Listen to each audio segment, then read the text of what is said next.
এক সময় বাংলাদেশ ক্রিকেট মানে ছিল স্পিন বোলিং, কিন্তু এখন বাংলাদেশের পেস অ্যাটাক আস্তে আস্তে পুরো ওয়ার্ল্ডকে সারপ্রাইজ দিতে স্টার্ট করেছে।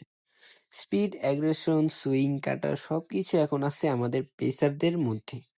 আজকের ভিডিওতে দেখব বাংলাদেশের কারেন্ট এর টাইমের টপ 5 পেস বোলার। সো ভিডিওটা শেষ পর্যন্ত দেখো। Number 5, Tanzim Hasan Sakib. Tanzim Hasan Sakib young but fearless. তার বোলিংয়ে অ্যাগ্রেশন অন্যান্য লেভেল। ব্যাটসম্যানদের প্রেসারে রাখতে পারলে ইজিলি। লাইন লেন্থ, অনেক ডিসিপ্লিন আর অ্যাংরি, ফুল ফায়ার। ফিউচারে বাংলাদেশ পেস অ্যাটাকের ইম্পর্টেন্ট পার্ট হতে পারে সে। নাম্বার 4-এ রয়েছেন Shoriful Islam. Left arm pacer, always special.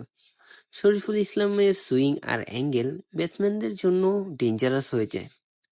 Pressure সিচুয়েশনেও wicket তুলে নিতে পারে, আর তার ফাইটিং মেন্টালিটি অনেকটাই স্ট্রং। ইনজুরি প্রবলেম থাকলেও ট্যালেন্টে কোনো ডেবিউট নেই। নাম্বার 3-তে রয়েছেন নাহিদ রানা।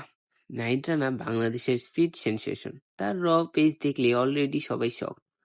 150-এর কাছাকাছি বোলিং বাংলাদেশ ক্রিকেটের জন্য এটা হিউজ মোমেন্ট। যদি ফিটনেস আর কন্ট্রোল মেনটেন করতে পারে, ফিউচারে ওয়ার্ল্ড ক্লাস ফাস্ট বোলার হতে পারে সে। নাম্বার 2-তে রয়েছেন মুস্তাফিজুর রহমান। Mustafizur Rahman the fees. তার কাটার এখনো মিস্ট্রি। বড় বড় ব্যাটসম্যানও কনফিউজ হয়ে যায়। ডেথ ওভার স্পেশালিস্ট হিসেবে ওয়ার্ল্ড ক্রিকেটে তার আলাদা একটা রেসপেক্ট আছে।